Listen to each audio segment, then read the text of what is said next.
Order! Order! You are an incorrigible delinquent at times. Behave yourself, man! The United Kingdom will cease to be a member of the European Union on the 29th of March 2019. This government is committed to delivering exiting on the 29th of March. The UK is leaving the EU on the 29th of March 2019. I am clear that we will be leaving the European Union on the 29th of March 2019. Happy to repeat what I have said previously, that we will be leaving the European Union on the 29th of March. We will be leaving the EU on the 29th of March 2019 at 11 p.m.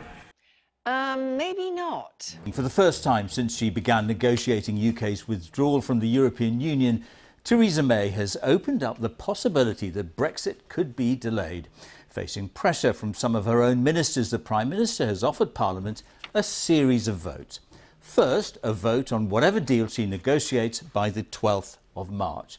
If that's rejected, MPs will then have the chance the following day to vote on whether to leave with no deal.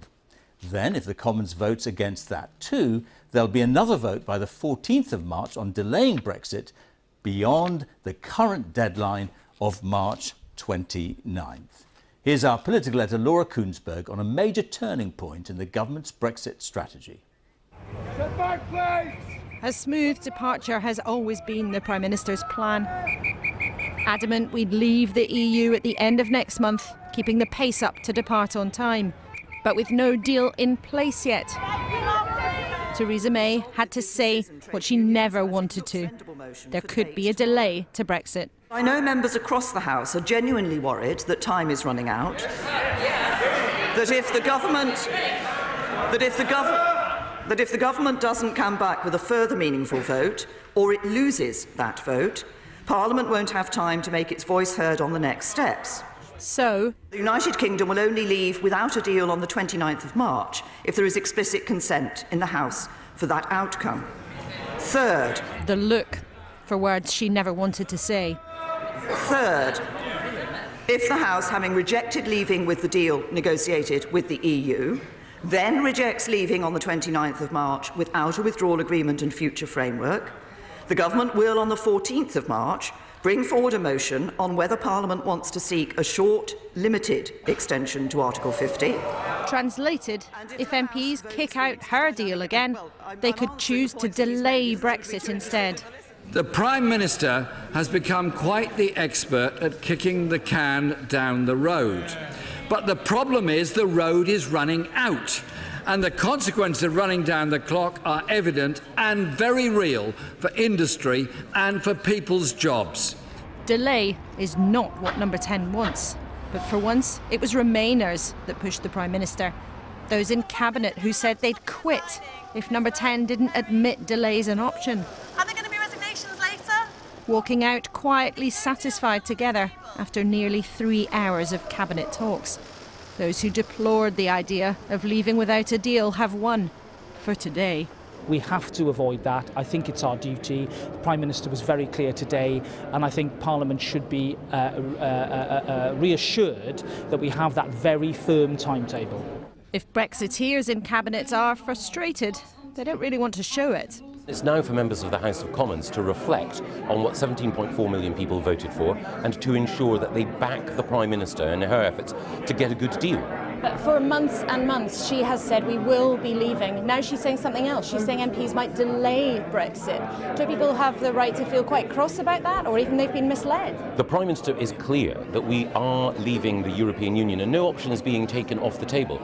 But the government's vital Northern Irish allies believe a delay's a mistake. I think if we start changing the time, taking off the pressure, we'll just be in this situation in a few months' time. Let's get on with it now. Theresa May went down the road from Number 10 to Parliament to tell MPs more than 80 times that she would stick to the timetable and take us out of the EU on March the 29th. That is still possible if MPs back her deal in the next couple of weeks.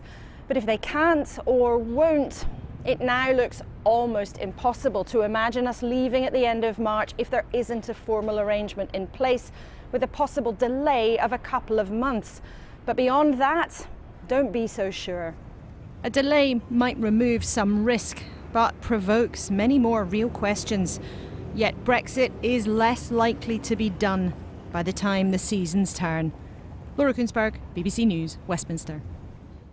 So, as we've just heard, the prospect of a no-deal Brexit has been delayed, but as Theresa May pointed out, it has not gone away entirely. In the last hour, the government has released internal assessments on the impact of a no-deal Brexit. Our economics correspondent Darshini David is here. So, boiled down, what do these official assessments actually mean? Just 15 pages, George, but it doesn't make for comfortable reading. In effect, what this is saying is the country, consumers, businesses aren't prepared for a no deal, and it could have a heavy cost for all of us, falling particularly hard on those living in Northern Ireland. Some of this is beyond our control. For example, it talks of the fact that filling in all the extra forms needed for goods to cross borders could cost business an extra £13 billion. So there could be delays, there's going to be tariffs, charges perhaps, in the event of a no deal, and that could mean a lack of choice when it comes to food, higher prices. The Governor of the Bank of England today is talking about the risks to our prosperity from a no deal. Prior to this, he was saying even if we did get a deal, we were looking at the slowest rate of expansion for our economy perhaps this year since the financial crisis. He's now saying if there's a no deal, we are guaranteed an even sharper slowdown. Normally, he'd be talking about cutting interest rates. But if prices are rising, inflation's rising, the bank's hands might be tied. How seriously should we take all of these warnings? Well, put it this way, just on that sort of hint from Westminster that we could see a no deal being delayed, the pound is trading in the financial markets at its highest level now for some months. Darshini, thank you.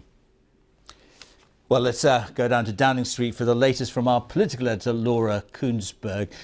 Laura, what is the effect of this possible delay? How does it change things in Parliament? Well, George, it's a big concession in political terms. You know, Remainers in the Tory party have realised actually if they really stick together, they too can show strength in numbers. They have forced her to do something that she did not want to do. But in a funny way, what the Prime Minister has actually said today is a statement of something that has been obvious for a while, is that it is quite unlikely that Brexit is likely to conclude neatly before the end of March, which has been the timetable for such a long time. And it also has been privately pretty obvious that Parliament would almost never let the country leave the European Union without a formal arrangement actually being in place. But Theresa May has been forced to accept that today, and that is, at least in the short term, something that does mean a lot. It does almost remove the chance, therefore, that we would leave at the end of March without any kind of deal being done, with all of the potential economic turmoil that might come with that. But in a classic Theresa May move, she has been clear about that, but she has not been clear about what she would like to do instead if her deal falls. And it's very clear that Number 10 at the moment publicly only really wants to talk about how their deal could get through, although she has been forced to give a big concession today. Laura, thank you very much. For many months, Theresa May has ruled out any extension to the Brexit process. But today, in the face of opposition from within her own cabinet, she blinked. She told the Commons that if MPs reject her Brexit deal next month, then they will get to vote on whether Britain should leave with no deal or have a short delay. The concession came with the warning that delaying Brexit could bring about a much sharper cliff edge just 3 months later. Fresh from his own Brexit U-turn, the Labour leader, Jeremy Corbyn, said her policy was grotesquely reckless. Our political editor, Gary Gibbon, is with me now. Gary. One of the weird things today was you'd think the moment Theresa May went anywhere near the idea of extending the date of Brexit, it would strike terror into the hearts of the hardline Brexiteers. And yet, when you came away from it today and looked at the different moods around and who was smiling and who wasn't, those hardline Brexiteers don't seem to think that this does mean their worst nightmare. They always used to think extending the date would somehow open the door to losing Brexit altogether. There'd be a really long extension, or an extension that then rolls on and on. Somehow they just don't seem to think this is where we are heading. They might have to revisit that. It all could turn out to be very different, but they seem to be the people, strangely perhaps, with smiles, or at least, as one of them said, I'm not frothing at the mouth, so maybe not smile so much, but more sanguine.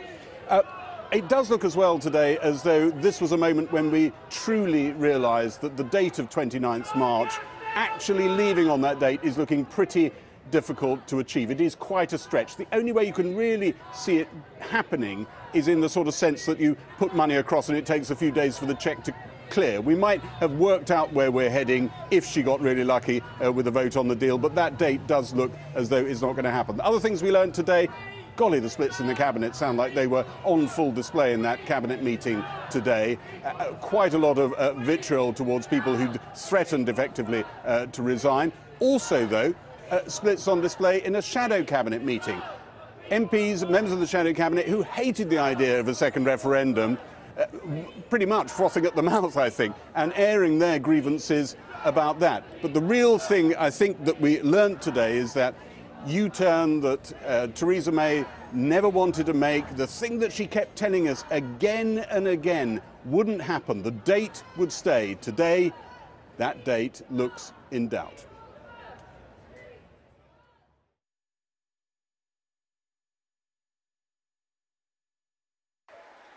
In 24 hours, both main party leaders have had to adopt positions they'd sworn themselves against.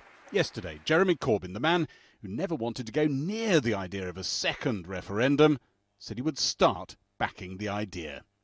Now the Prime Minister has had to unveil a commitment that goes against something she's said, by some counts, more than 100 times. The United Kingdom will cease to be a member of the European Union on the 29th of March 2019. Britain is leaving the European Union in March 2019. 29th of March 2019 when we leave the European Union. Are you prepared to resign? The cast-iron commitment was melted down at Cabinet today to stop some ministers effectively walking out.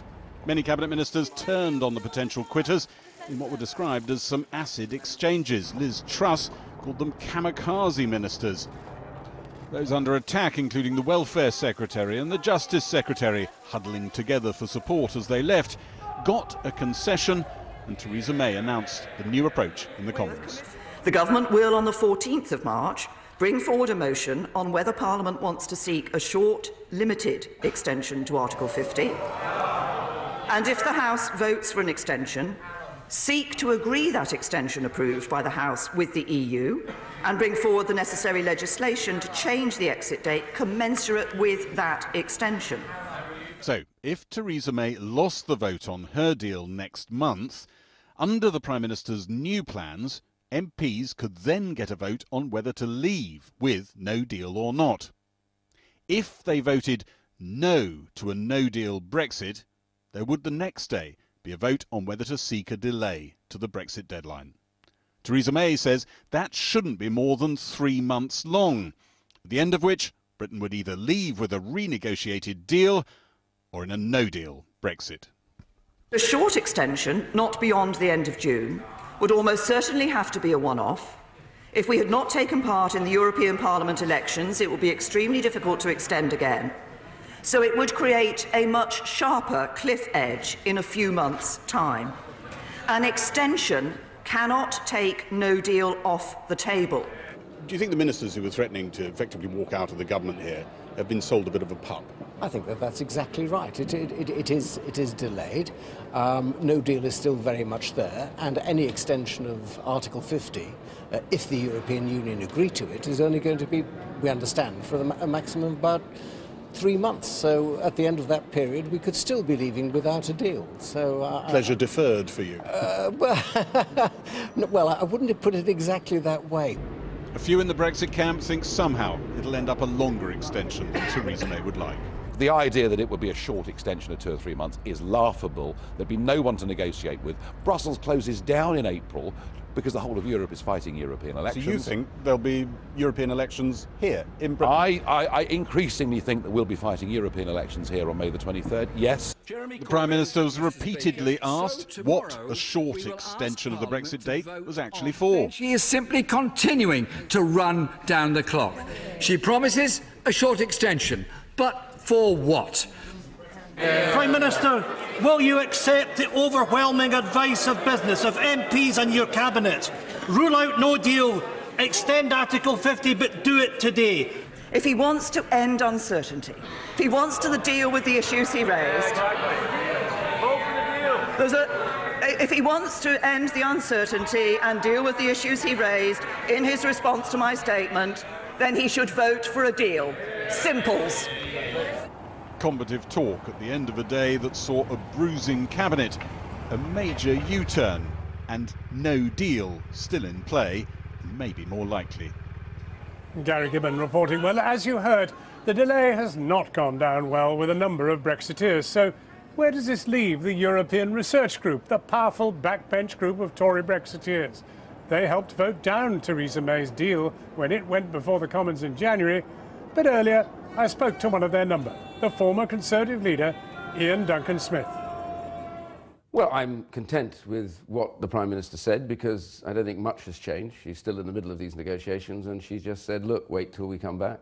And it seems like some of my colleagues who were being a little bit keen on resigning have now decided they're not resigning at the moment and they'll wait. So clearly it kind of process worked, I think. Well, as a master of the old guerrilla tactics yourself, don't you feel a bit of pity for your opponents? Feel perhaps you could do a bit of tuition? Well, I'm certainly not in the business of lecturing or teaching lessons to my colleagues, but I have a very simple point. If they believe it passionately and strongly, and these things, leave and remain, are passionately held by lots and lots of people. But I do think the government has a purpose to try and get the changes made to their present agreement. If the EU offer a long extension, I mean a year or 2 years, what will you do? Well, I don't think the government's going to ask for that. I think it would be quite wrong to ask for a long extension for no purpose. I think they may not let us have a short one. Well, that's exactly the point. So I think you hit the nail on the head. The issue here isn't about extensions, it's what kind of extension are we talking about. If you have a longer extension, say lasting a year, you're straight into the issues of, do you then have a second referendum? Are we actually going to leave? So you'd vote against it? Where are we going? Oh, I'm very much opposed to it on the basis that I'm opposed to a second referendum because I think we had the vote. But I think it would be But if the Prime Minister misleading. asked you to vote for it, you wouldn't? I don't believe I would do, because it would be misleading, I think, to say to the British people, you had a vote, but now we're going to extend again, because immediately the whole argument would reopen. Mrs May has said that no deal is better than a bad deal, but she seems to have stepped back from that. Well, I still believe that that's what she believes, that no deal is better than a bad deal. She believes, however, that she has a good deal. You thought the deal she brought up was a bad deal. Well, I she's did. likely to bring it back. Yes, but it has to have changes, and these are the key points. The legally binding changes to two things. The Malthouse Compromise, myself, Leavers and Remainers came together to agree what would we think would work. We've presented that. There is some momentum on that, because the EU has now accepted that they can't run their existing agreement, they have to make changes. Those changes are going to be based on what we put forward. On March the 14th, there'll be an amendable motion. Yes. And that amendment could be brought forward by those who do want several years extension of Article 50. What will you do then? They could win. Well, they could win, and it's always been a problem, and this is a big problem you highlight quite rightly. The problem is that the public voted one way, and as you know, Parliament is almost certainly in a majority to remain. It hasn't accepted the result of the referendum. For all the voting for Article 50 and all the rest, what you get, for example, with the Labour Party in the last night or so has been that they've decided they're going to change their position yet again to actually go for a second referendum. They ruled that out before. So we're now getting to the stage where politicians aren't even standing by their original pledges because they're trying to find ways around. And you know why that is, because it gets more and more complicated the nearer you get to actually having a decision. And that's why everybody is in a shambles. Yes, but we need to make that decision. I believe we're quite close to that. I think if we get this negotiation right now, and I think the EU does not want us to face that point where we leave without a deal, that's without a withdrawal agreement, we'd still have some kind of arrangement or a deal. But all sorts of ministers are saying we're not ready. Well, I think we are hugely ready. There are many, many areas that have now done. So you know better than the ministers? Well, to be fair, I look at what they've actually declared they've done and all the statutory instruments that have come forward for all the changes that have been made. I simply have a simple point. Ministers are there to deliver on what government objectives are. If they haven't delivered, then maybe it's time to look for other ministers. But my simple point is this. The UK will be ready to leave when we leave on the 29th of March. If there's any implementation point, that's fine. And then we're into a 2-year implementation period for changes other than that. So this, if it works, will work well. But it is important to remember that the British people voted to leave, and we did vote for Article 50, and we all voted by a massive majority. If we don't deliver on that, I think what comes after that is a real disgust with the nature of politics in the UK, and I think that will be unsustainable for all of us. Ian Duncan Smith, thanks for talking to us. Well, more from Westminster later, but more on Brexit here in the studio now, because the government has tonight given its own assessment of the economic impact of a no deal, and it is a sobering read. It accepts that the flow of goods through Dover and the Channel Tunnel could be significantly reduced for months, and that could push up food prices. And it says a big part of the problem is that many businesses are still not preparing for no deal. Our economics correspondent, Helia Ebrahimi, is here. So, Helia, give us a kind of executive summary of this report, if you can. I mean, Kathy, this report makes for very stark reading. In essence, it says, despite all the government's efforts to prepare for a no-deal Brexit and a £4 billion budget, Britain is not ready. The government's not ready. Companies are not ready. And the impact is likely to be severe. More severe, indeed, than the Treasury's assessment at the back end of last year, which claimed that there could be a 9% hit to the UK GDP over 15 years. Just to give you a scale of the risk, the Department for Brexit admits that now a third of critical no-deal projects within government are not on track. Or, for example, only 6 out of 40 trade deals being signed have actually been done. And what about, that's for government, but what about the business preparations? Well, the government here are admitting that there's little evidence that businesses are preparing in earnest for a no-deal Brexit. To give you an example, only 40,000 out of 240,000 UK companies that trade with Europe have a critical piece of documentation in place that they'll need. And the report goes on to say that this is going to lead to huge problems with customs and with delays. Specifically, they say as a result of French checks and lack of business readiness, the flow of goods through the short channel crossing, that's Dover and Eurotunnel, could be significantly reduced. They say this will have an impact on food prices and even shortages. And just briefly, the report waxes rather lyrical on Northern Ireland, doesn't it? Yeah, I'm afraid it's particularly sharp warnings there, because here they outline business failures, unemployment, even electricity impacts, and an increase in smuggling and associated criminality. I mean, this report overall reads like a huge piece of warning rather than a bureaucratic update from government. Helia, thanks very much. Well, Theresa May's plan could mean MPs are offered the chance to vote to delay Brexit by extending Article 50, as we've heard. But is there any guarantee that the European Union would agree to such a move? A little earlier, I spoke to the German MEP, Joe Leinen, and I began by asking him whether the 27 EU states would unanimously agree to extend Article 50. We don't like the extension of Article 50, but if it would help to prevent a no-deal Brexit, I think then there are many people in Brussels who would say, let's do it. But we should get a message from London what we will do in the extension period. Will we still stick to the old positions, or is there a movement towards a deal? Well, what do you want the UK to do in that extension period? Now, we still have the squaring of the circle. If UK is not part of anything of the common market or the customs union, we necessarily get a border between Ireland and Northern Ireland. So either there is a solution that Britain stays in the customs union, then you have no border, or they go out of the customs union and then you get somehow a border. So you cannot have both. You have to decide what you want. But equally, if we leave without a deal, a hard border goes up in Ireland. So isn't it in the interests of Germany and the rest of the EU also to make concessions which at the moment have not been forthcoming? Now, I think we are pretty clear to protect the integrity of the common market rules, because Brexit would be a precedent for the future. So somehow we should look on alternative solutions, but that is now the job of Downing Street number 10 to present us alternative solutions that are workable for the border between Ireland and Northern Ireland. We haven't seen anything that works. The fact that you're putting this back to the UK to come up with proposals suggests to some why we're now heading for a delay. So how long, in your view, would a delay be? A long delay or a short delay?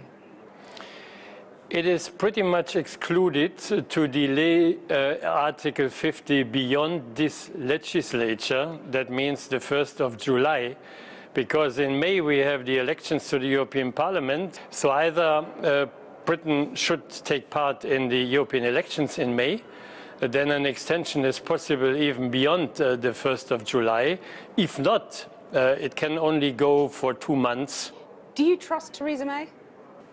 I have my doubts, but doubts are not helpful. Hope dies at the very last moment. So let's hope that there is still the will to have a deal and not only a game for a no deal.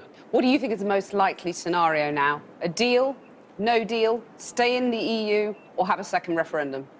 I hope for a last-minute deal, either still in March or then at the latest in June. If not, of course, I mean, an alternative solution would be people's vote to start a new game with letting the British people say again what they want exactly. Joe Leinen, thank you very much for joining us. Okay, goodbye. Joe Leinen, a German Social Democrat MEP, talking to Cathy earlier. Now, the Defence Minister Tobias Ellwood had indicated he would vote against the government in order to stop a no-deal Brexit. Is he now satisfied by the Prime Minister's concessions today? He joins us now from the lobby of the House of Commons. Tobias Ellwood, were you sold a pup? Not at all. I mean, this was a major moment here when the concept of no deal came under the microscope. And when you step back and ask those big questions, does it answer what the referendum was looking for in bringing our country together? I think the answer to that is no. Does it help prosperity with WTO terms and the tariffs it would introduce? I think the answer is no. From a security perspective, would it make us safer? No, because we'd lose sight of the threat picture that we work with our European colleagues. And would it actually help in Northern Ireland? Well, under a no deal, we'd actually see the return of a hard border. All of this is not in the interest of Britain, and that's why it was so important that Prime Minister today introduced the architecture to prevent us walking headfirst into a no deal.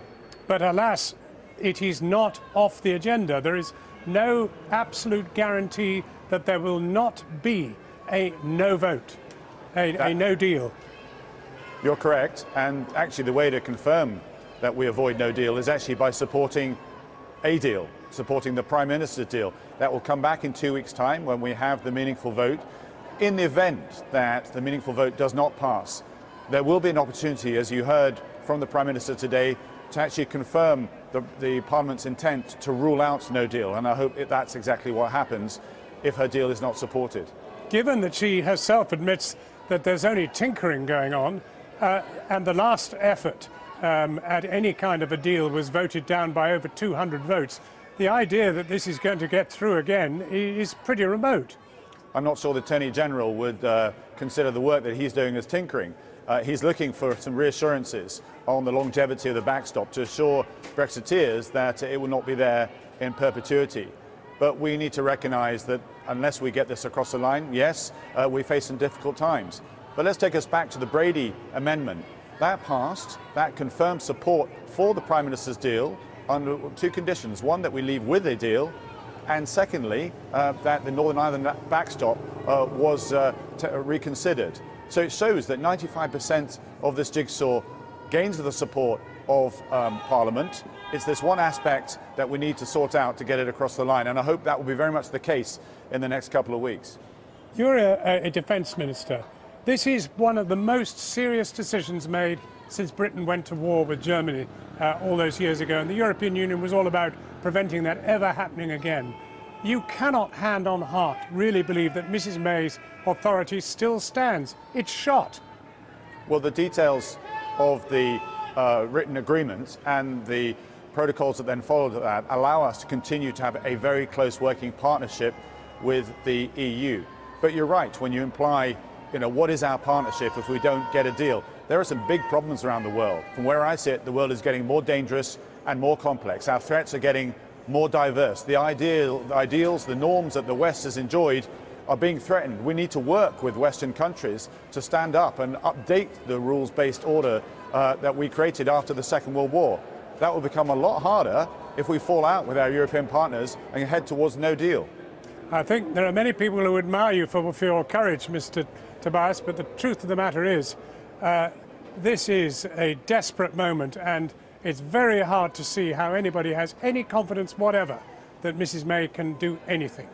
Well, I understand why you put those questions forward. All I would say is the gravity of the moment is not lost on any parliamentarian. Where we are today, the distraction that Brexit has been, the desire for us to get back on the international stage, to help shape it, to help be a force for good, is not lost on any of us. But I'm afraid there has been a caucus that's chosen the very people, the architects of Brexit itself, have actually hindered the Prime Minister getting the deal across the line.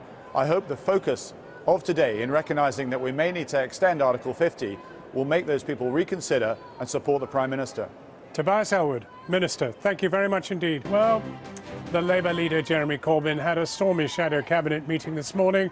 It follows last night's announcement that the party would now back a second referendum as an alternative to Theresa May's Brexit deal. Some Labour MPs have expressed anger about the change in the stance, particularly those representing Leave constituencies. One man understood to have played an important role in persuading Mr. Corbyn to change course was the party's deputy leader, Tom Watson. He's been trying to stem the flow of Remain-supporting MPs to the new independent group. Tonight, he's chairing a meeting of a new grouping of Labour MPs from the party's Social Democratic wing. But is Mr. Watson in step with his own voters? Our reporter Jane Dodge has been to his constituency of West Bromwich East, which voted to leave by a resounding margin in the 2016 referendum. Everything is far from rosy in the garden that is Brexit. Pat and Tony are volunteers at the Oak House Museum in West Bromwich. They may be working side by side, but they're on opposite sides of the Brexit debate. Pat voted to remain, Tony to leave.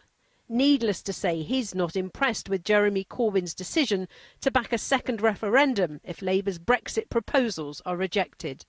I think his back's against the wall. I think you've got an awful lot of the MPs jumping ship, and I just think to try and keep people on board and to maintain his leadership, he's decided that he's going to try and run with a majority. I actually think he hasn't got his back against the wall. I think he's playing a very, very long game. And Theresa May is not to be trusted either. She's broken so many red lines that she's actually dictated, and even the EU was saying that about her as well. Who will you vote for next election? I'm really not sure. But at the moment, I mean, I just don't trust what Jeremy Corbyn does. I think Jeremy Corbyn changes, it depends on which way the wind's blowing. I would vote for Jeremy Corbyn. I would never vote for Theresa May. She's as slippery as an eel. But in this neck of the woods, Pat is in the minority. Most people in West Bromwich East voted to leave. They're at odds with their MP, Tom Watson, who voted to remain, and has been a more enthusiastic backer of a second referendum than Mr. Corbyn up until now.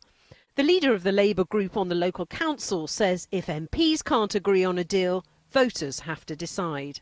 I think the people have to be given the opportunity to have their voice heard, and I can't see another way to do that. Do you accept that may alienate Labour Party supporters who voted to leave? Only if their feeling is they're being asked to vote because the Labour Party's required it. I think that it will be required if there's a failure of Parliament as a whole. The threat of resignations is concentrating minds in the government as well. Theresa May is now offering MPs the chance to delay Brexit if her deal and no deal are voted down.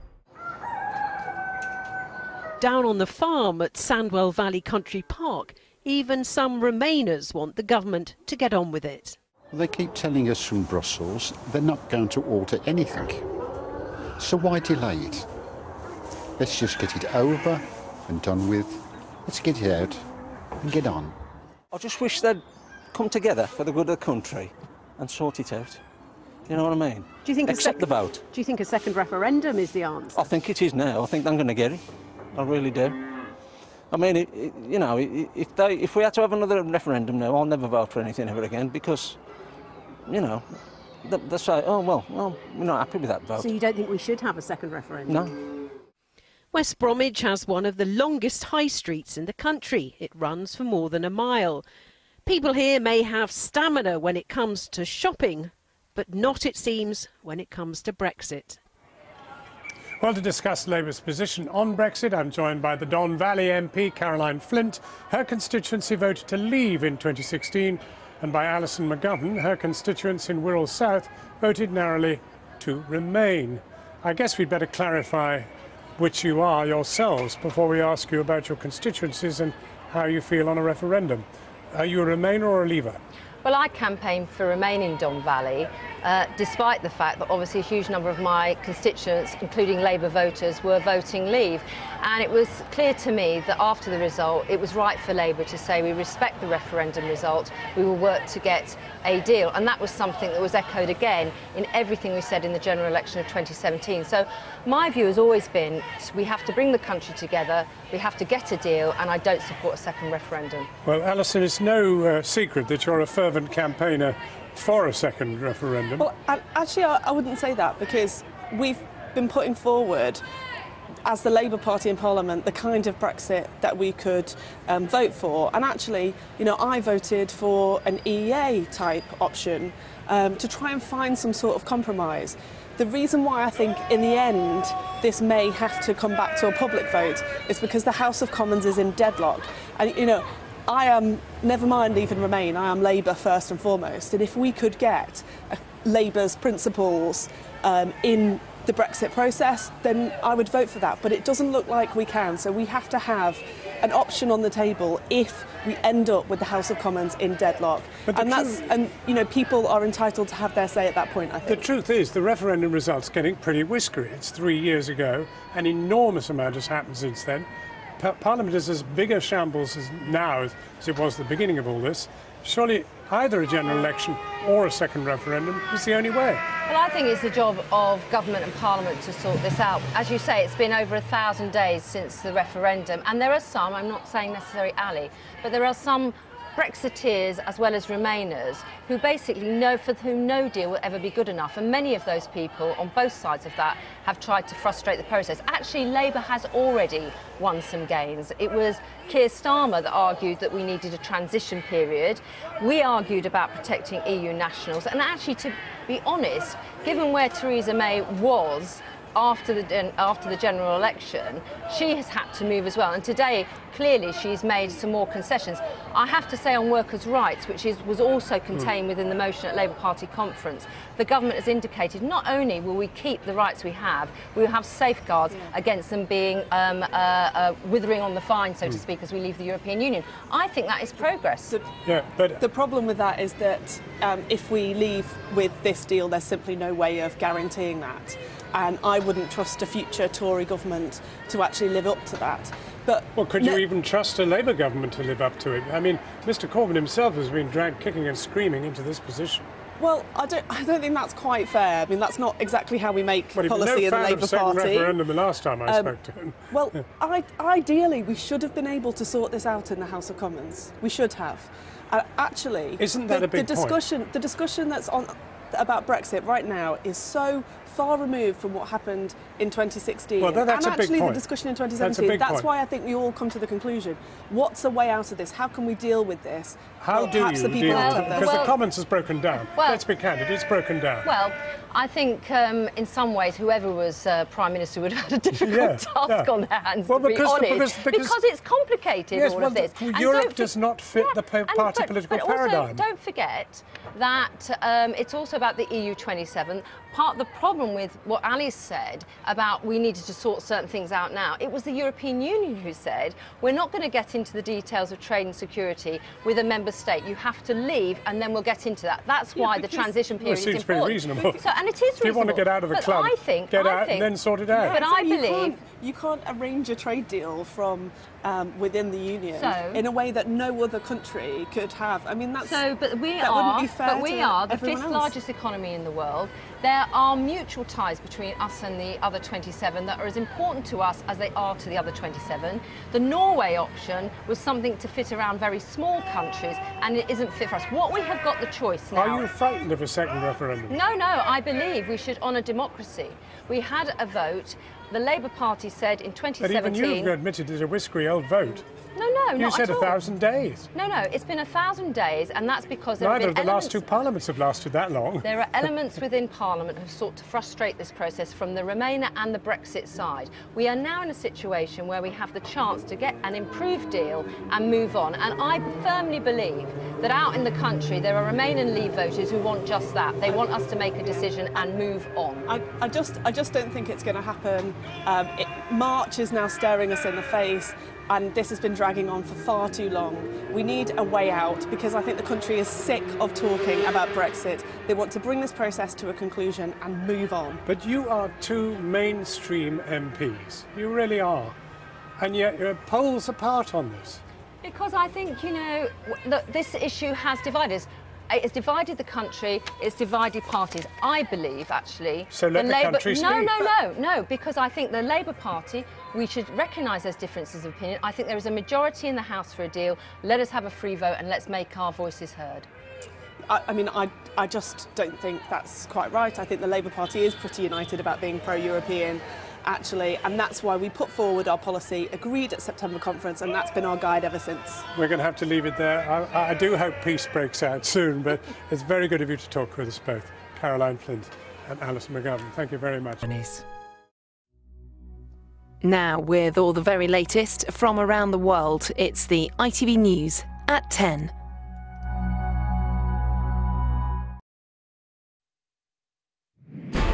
The Prime Minister executes another screeching U-turn. Having said repeatedly we would leave the EU on the 29th of March, she today conceded we might not.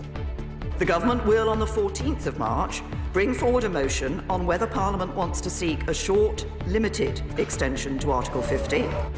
Robert predicted all this last night, of course, so we will ask him tonight, what next? Also on News at 10. The agony of the Yazidi people enslaved by ISIS. And a rare story of hope as Rohit manages to unite a young boy with his mother. A sneaky fag on the long journey through China. And a man in a hurry to arrive. Some unusual glimpses of Kim Jong-un as he and President Trump limber up for their summit in Vietnam. And sun and surf, an everyday story of South Wales in February.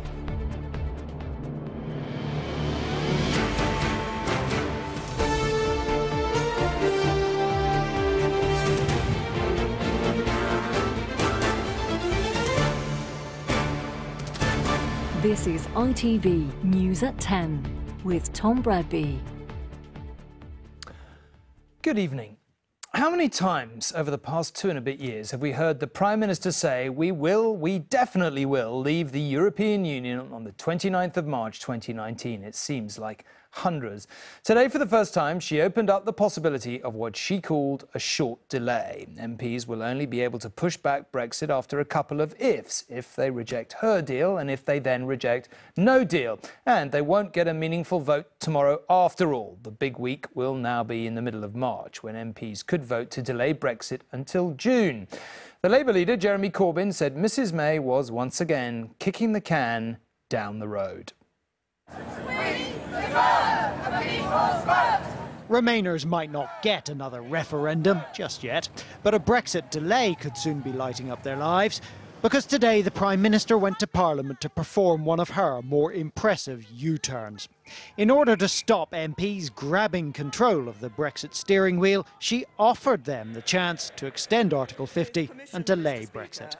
The government will, on the 14th of March, bring forward a motion on whether Parliament wants to seek a short, limited extension to Article 50.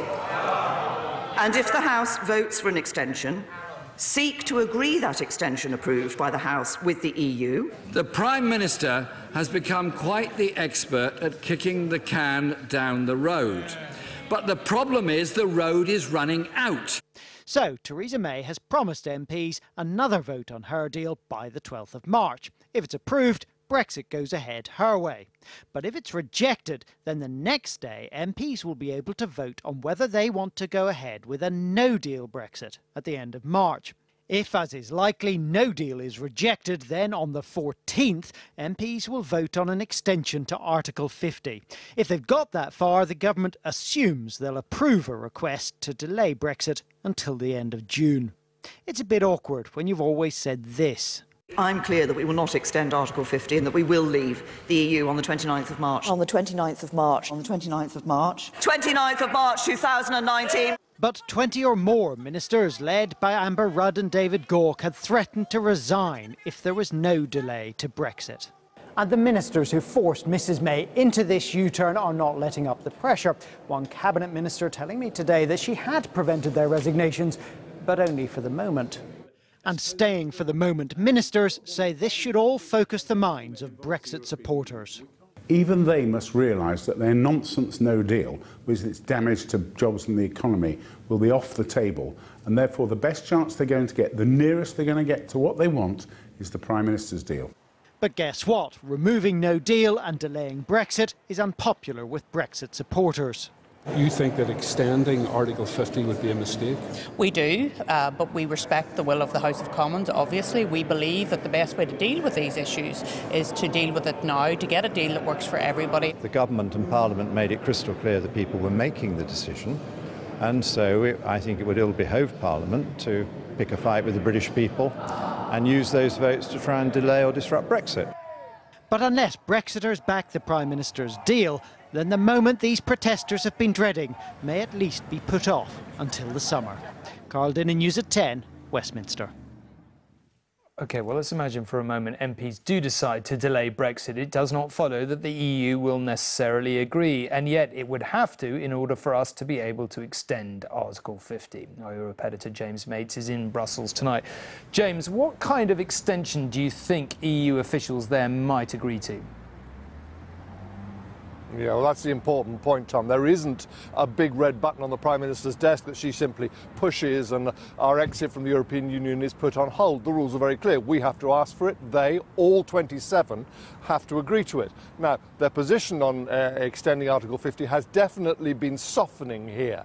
But having said that, the discussion is likely to be for how long? Do they grant her the very short extension she wants, which simply moves the problem 3 months down the road without really solving anything, and would mean there could be no further extensions because we wouldn't have taken part in the European elections? Or do they insist, no, come on, if we're going to extend to the end of the year, 9 months or so, give Westminster a chance to stop, breathe, have a think, see how it wants to go ahead with this, while at the same time Britain would either have to take part in or appoint MPs to the European Parliament. One problem, of course, is that she hasn't talked to anyone about this. The Dutch, the Irish, even Angela Merkel have tried to raise it.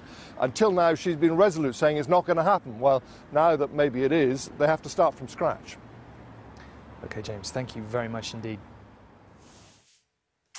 Well, while Mrs May shifts grounds, or even goalposts, you might say, as she tries to secure a Brexit deal, the Labour Party has been absorbing the decision of its leader, Jeremy Corbyn, to support a second referendum.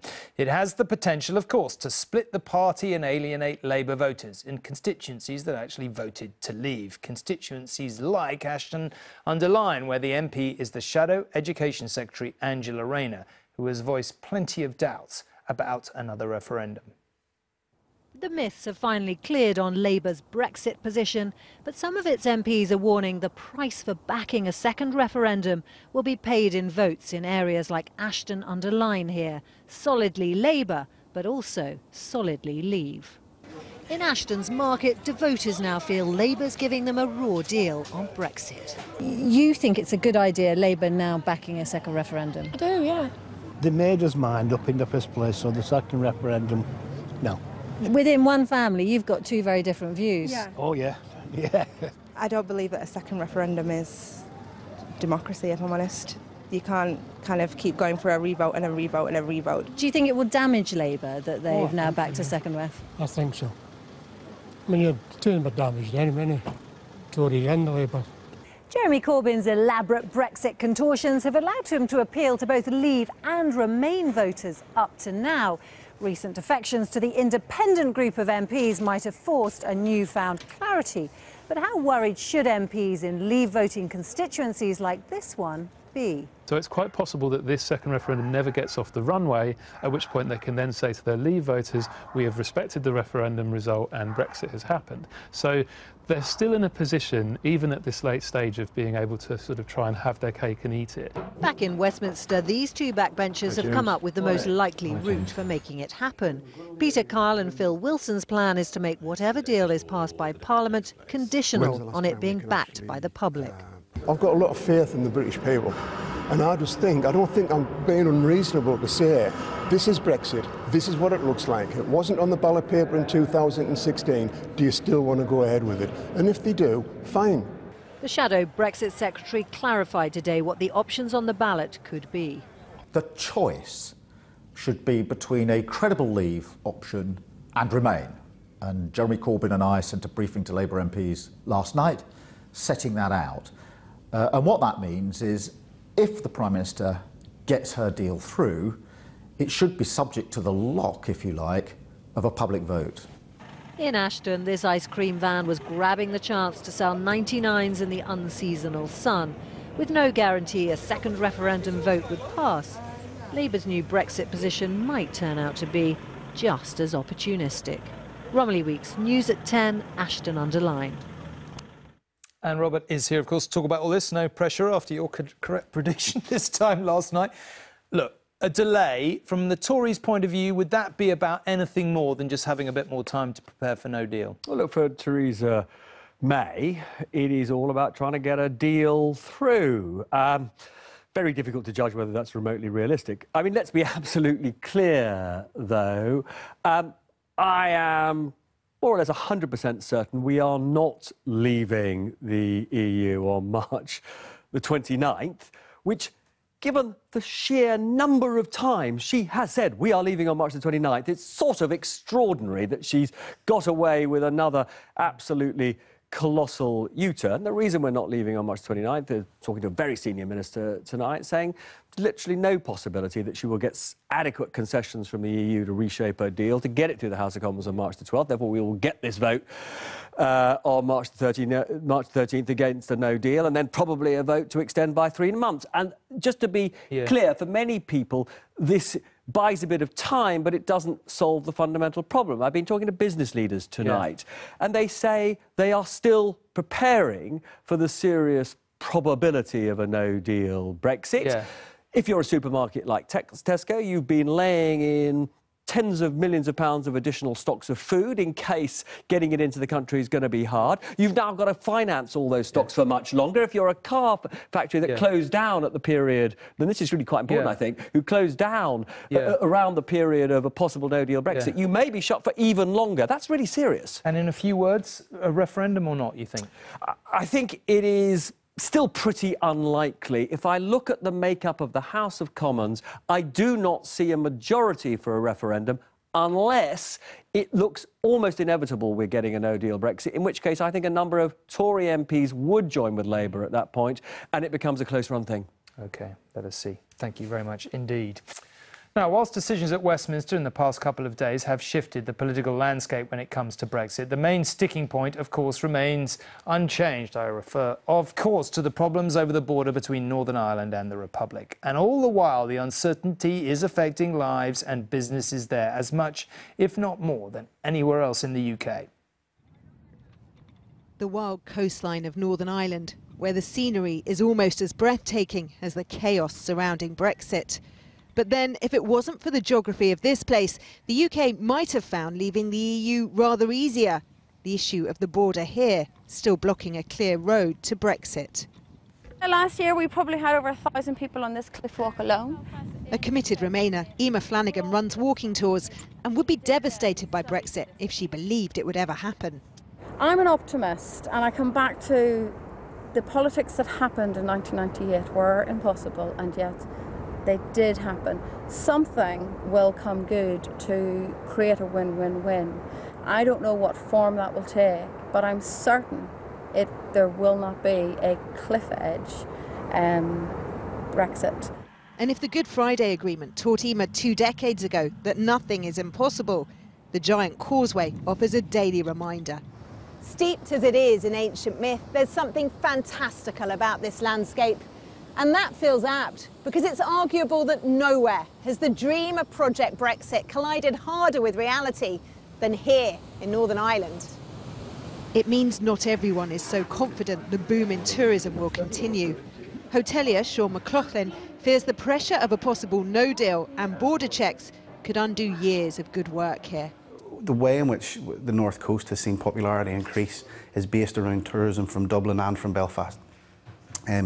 Any perceived border in Northern Ireland is only going to be a bad thing. I think that if there's any kind of detail or word border used when people have to cross it, it will certainly impede their journey and their viewpoint of coming up this direction. So, building peace and prosperity was a long uphill struggle here, and few relish the uncertainty of a delayed Brexit.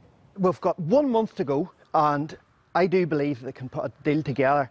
It's going to be really Tom hard. McBride has a farmer's natural optimism. A cattle and sheep breeder in Ballymena, he voted leave and still wants out. But with the calving and lambing season just beginning, time is now of the essence. We are lambing, about to start lambing next month, and we're getting ready for that, and those lambs then will be ready mid-summer to go to the European market. Now, a deal has to be put in place so that can happen, because if those lambs stay on the farm too long, they'll become too fat, they'll be unsaleable. And if a deal isn't in place, what does that mean for your family finances? I'm really going to suffer. I'm really going to suffer. If you believe the stories, this is a coastline created by giants. And despite the optimism here, something of that magnitude may be needed to pull Brexit back from the cliff edge. Rachel Younger, News at 10, Northern Ireland. The United Kingdom will cease to be a member of the European Union on the 29th of March 2019. This government is committed to exiting on the 29th of March. The UK is leaving the EU on the 29th of March 2019. I am clear that we will be leaving the European Union on the 29th of March 2019. Happy to repeat what I have said previously, that we will be leaving the European Union on the 29th of March. We will be leaving the EU on the 29th of March 2019 at 11 p.m. Maybe not. Theresa May told Parliament today it might get a chance to extend Article 50, but has she really stymied the Brexiteer rebels who would have been happy to leave the EU with no deal? And with a cabinet split, we'll hear from the International Trade Secretary Liam Fox. We either leave the EU with a deal, or we leave with no deal, or we don't leave. There are no other options. You can delay them, but ultimately those are the choices we face, and it's time that Parliament faced up to its responsibilities. Or is it the Remainers in our party who are feeling snookered tonight? I'll be talking to the Tory party's Remainer-in-Chief and a pro-Brexit MP to find out who's feeling happier. Was this the day that Theresa May turned it around, or will it prove to be just another prevarication? The Prime Minister came to the House of Commons today and offered MPs a new set of choices. Perhaps it was a threat of a substantial number of ministerial resignations that galvanised her into action, just as Jeremy Corbyn suddenly announced his support for a second referendum, faced with the prospect of a steady stream of MPs resigning the whip. Today, though, the big shift was May's, allowing MPs a vote that could delay Brexit. In mid-March, MPs could be faced with a series of votes. First, there'll be another meaningful vote on Theresa May's deal on March the 12th. If that goes through, then we will leave the EU under her withdrawal agreement without the need for further votes. If that motion is voted down, MPs will return the following day, March the 13th, to vote on leaving the EU without a withdrawal agreement, a no-deal Brexit. Should MPs vote that through, then we will leave the EU without a deal on the 29th of March. If it's voted down, then MPs will return the next day, on Thursday the 14th of March. They will then vote on extending Article 50. If MPs vote for an extension, Theresa May will go back to the EU and seek to agree a short extension. If that is agreed, we will not leave on March the 29th. But should MPs vote against that extension, the UK will then leave the EU without a deal. So the choice now is effectively her deal, no deal, or delay. How is this all going to change the Brexit weather at Westminster? I'm joined by our political editor, Nick Watt. I mean, look at this plan. I mean, who's the winner, who's the loser? Well, look, today was a serious blow to the authority of the Prime Minister. As you were saying, she has said definitively the UK will leave the EU on the 29th of March, and now maybe that won't happen. I'm told that she was very testy at the start of today's Cabinet meeting, but there are two potential straws in the wind for the Prime Minister.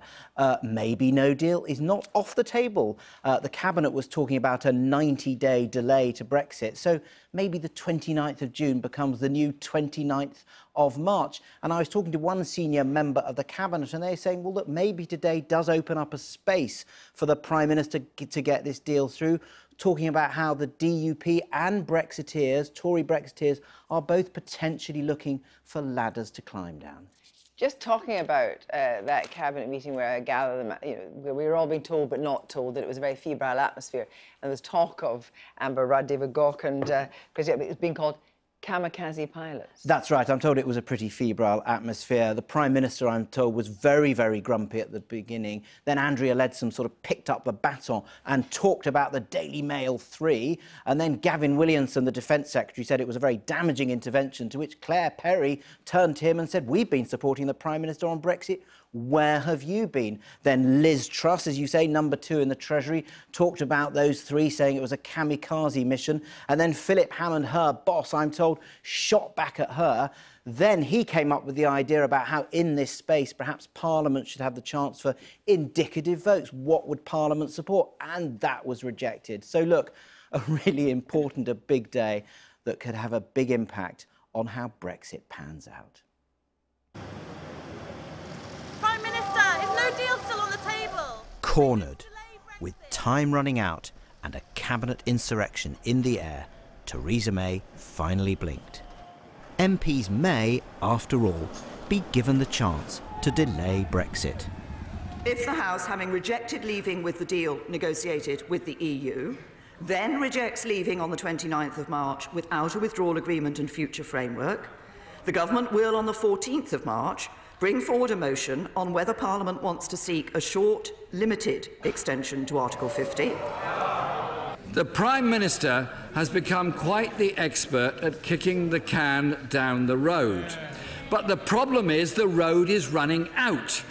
Remain ministers who were on resignation watch gave a guarded welcome. I'm tentatively satisfied with it. There are questions and there are detail, and I think we need to study it very carefully. But this is as a result of pressure from members of her own government who are her supporters, not the people that drink champagne when she loses, the people that are her supporters. We're not out of the woods. This is, we've just had an aspirin and we feel perhaps a little bit better, but it's temporary. The no-deal headache could come back because it's where we could end up unless we are able to have that vote in a couple of weeks' time, which I do hope will be a free vote. A calmer end to the day, which gives Theresa May some space for another push to try and revise her Brexit deal. But there is suspicion in the air. Brexiteers are wary after the Prime Minister caved into pressure from Remain ministers. And allies of those ministers want reassurance that the Prime Minister will live up to her word. We need absolute assurance that what the Prime Minister said and what we understand by what she said is what ministers understand by what she said. If we don't get that, we will need to legislate. And we remain fully prepared, and we have our majority all lined up, ready to vote for that amendment, and then ready on Thursday to vote for that bill. I don't believe we'll need to, because I believe that what she said this afternoon is enough, but we'll have to pin that down for sure tomorrow. The DUP fears a delay to Brexit may complicate efforts to meet their demands for legal changes to the controversial Northern Ireland backstop. My experience of negotiations are that whenever you're in the pressure cooker, don't turn the pressure off. It lets the people who you're negotiating with away. And I think the pressure needs to be applied to Europe even more and get them over the line in this. There was a feeling that there was a sort of a Remain minister insurrection and the Prime Minister blinked. Do you have concerns that she's now sort of heading in a Remain direction? Lots can slip twixt cup and lip.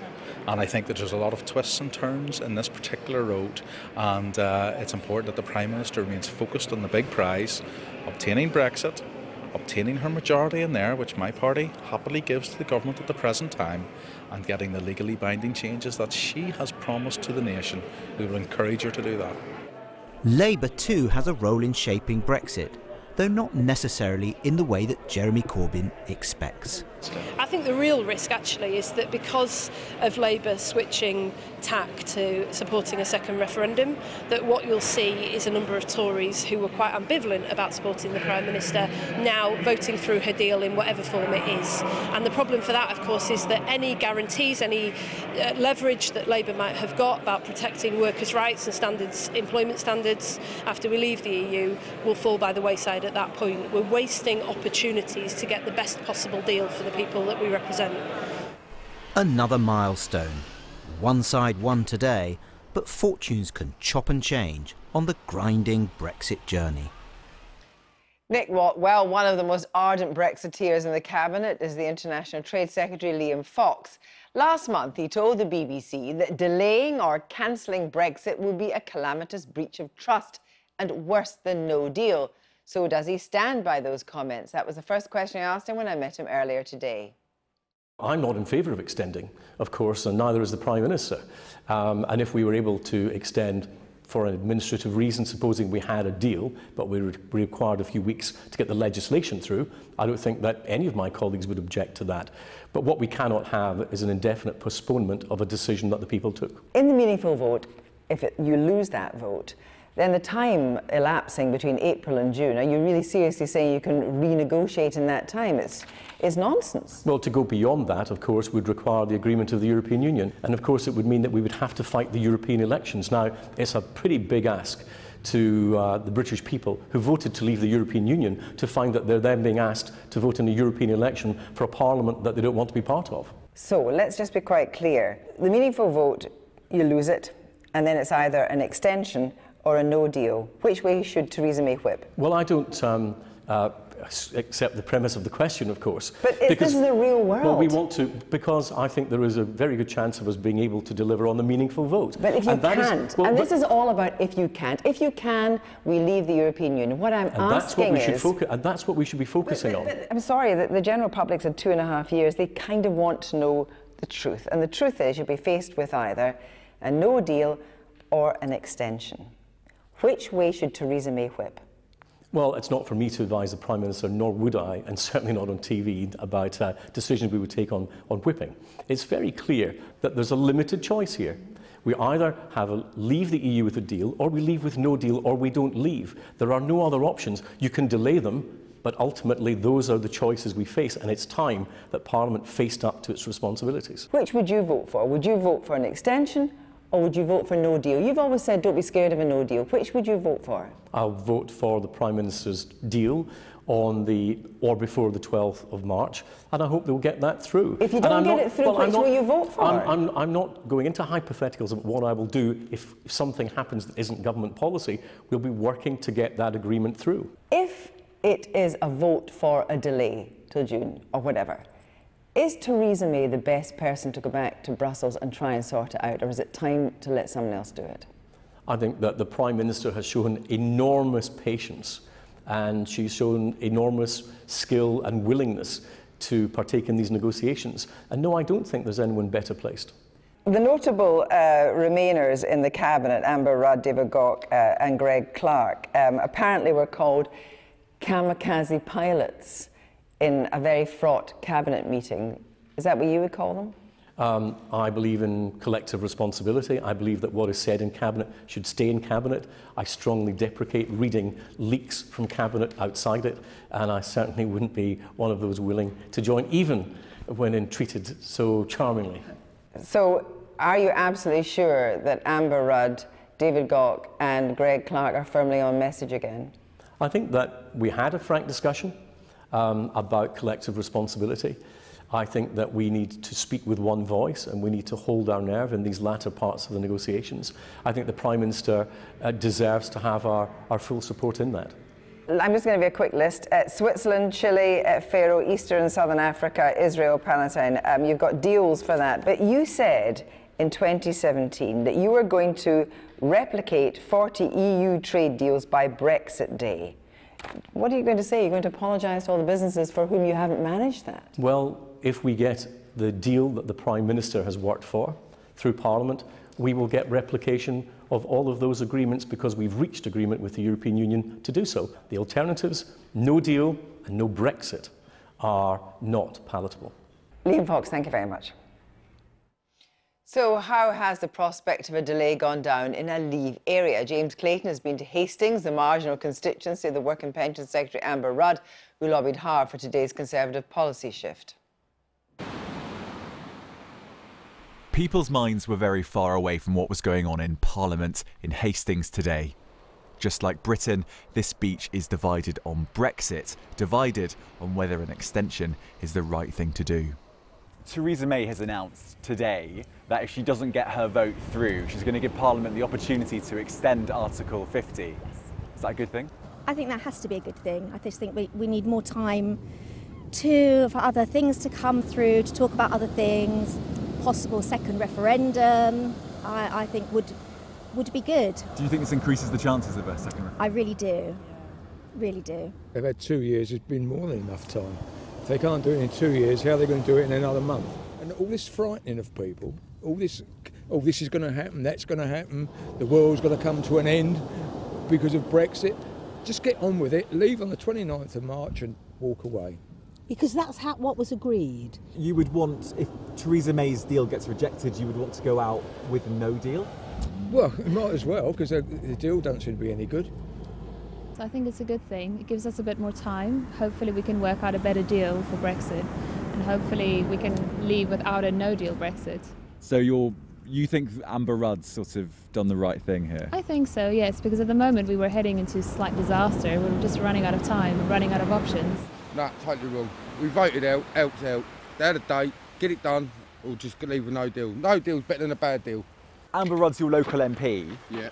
She campaigned to remain and she's pushed Theresa May to commit to this vote if she doesn't get her deal. Do you have a message for your local MP? Yeah, why? Why would you want to stay? Why? Out is out, a date's a date. I can't say this more cruel, I'm going to pay him on a date and then turn and say, actually I'm going to extend that, you know, because we need a deal. A deal's a deal, just get it done. Out, no deal, whatever, don't matter, just get it done. James Clayton in Hastings. Well, joining me now, Remainer Dominic Grieve, Brexiteer Peter Bone. Good evening to both of you. Thank you for coming in. Theresa May made it quite clear today that she's not in favour of an extension because she just thinks it leads to a steeper cliff edge. Is she right? An extension doesn't solve the problem in itself because at some point the extended period comes to an end. But at the same time, a crash out with no deal is completely unacceptable to a majority of the House of Commons. But you might crash out in June. That's possible, but it maximises the chances of trying to get this matter resolved one way or the other. Does it make it much less likely, the possibility there will be a second referendum? There isn't a majority in the House for a second referendum. I think, on the contrary, it makes it probably more likely that there might be a second referendum, because it seems to me that unless there is a deal which can command a majority of the House, then a second referendum is the only way of resolving this, because you go back to the public and put to the public the viable choices which are available with Remain on the other side, and the public can decide, something which I'd be prepared to support. Now, you're not a member of the ERG, but the ERG seems to be perfectly happy and perfectly content today that a no deal is equally as possible as it was yesterday. Is that your view? Well, I don't think the government's position has changed. The official policy is we will come out of the European Union on 29th of March.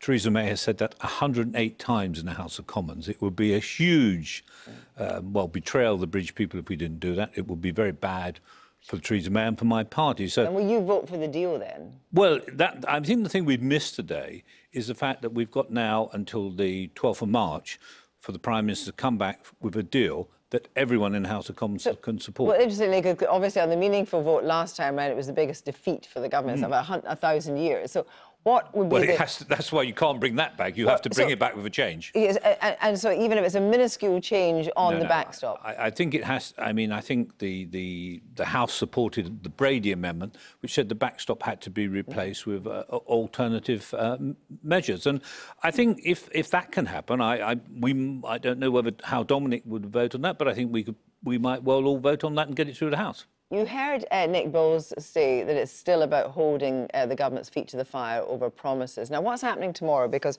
you've still got the Yvette Cooper, Oliver Letwin amendment being put forward, but not necessarily voted on. So what is it that you want to happen in Parliament tomorrow? Those amendments were retabled. The Prime Minister's made a statement.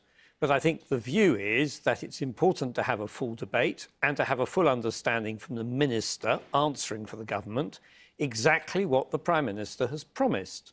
And but she promised it. You don't believe her? No, it's not a question of not believing her, but there's a difference between making a statement and having a debate where you can have close questioning of what the government's policy actually is. And if, as I think, Steve Barclay, who I think will be the Minister, is able to explain fully and answer questions, then it may well be that the amendments that were tabled by Oliver Letwin and Yvette Cooper will not be put to the vote. And I think and their bills won't be pressed on Thursday, and what was done by Caroline Spellman and Jack Dromey will not then be put to the vote tomorrow. But if it was put to the vote, Peter Bowen, what then? Well, I don't think it will, because the Prime Minister is absolutely clear. I mean, I can't understand why you've retabled something when the Prime Minister couldn't have been more clear in 2.5 hours what was going to happen.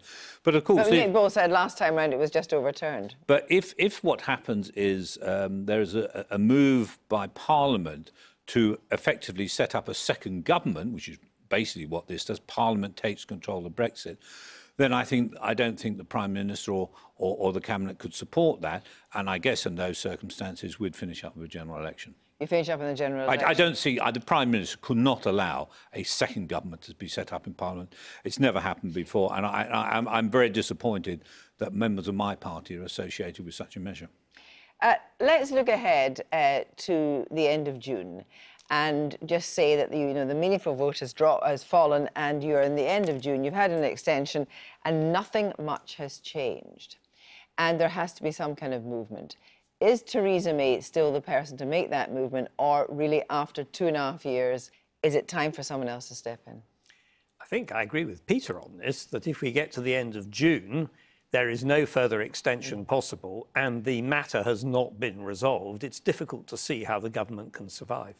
Now, who might replace the Prime Minister, whether it will be a general election or somebody else was found to take over the leadership of the party and ultimately become Prime Minister, that's a question I simply can't answer. But to be clear, do you think she should resign at that point? No, I'm not saying she should resign at that point. I'm saying that I think at that point it would be difficult to see how the government could survive in office. Here we are, and what we haven't factored into the equation is exactly what the EU27 are going to make of all this. What's your thinking, Peter Bowen, on this? Because if there isn't anything materially different, what would be the point? Well, I think there's a number of assumptions, first of all. I'm not sure that the House of Commons would vote against the no-deal Brexit. So we have to test that because the circumstances will be different. You would vote against a no-deal Brexit, would you? I would support a no-deal Brexit, absolutely. And I think a lot of MPs, Conservative MP and Labour MPs, will be under pressure from their constituents to support that, because the crucial thing is the British people were promised that we'd come out on the 29th of March, and we need to keep to that. Now, I don't think the Prime Minister would accept an extension of Article 50. I actually think if she lost her meaningful vote and then the House of Commons voted to extend Article 50, I think as a matter of principle she would resign at that stage. Just very quickly, both of you, closer or further away from an exit? Peter Bowen. I think we're going to leave on the 29th of March. Whether it was a meaningful deal or no deal, I don't know, but I'm pretty sure we're going to leave on the 29th of March. I think it's most unlikely that we're leaving on the 29th of March. I think it's almost certain that will be delayed. Thank you both very much indeed.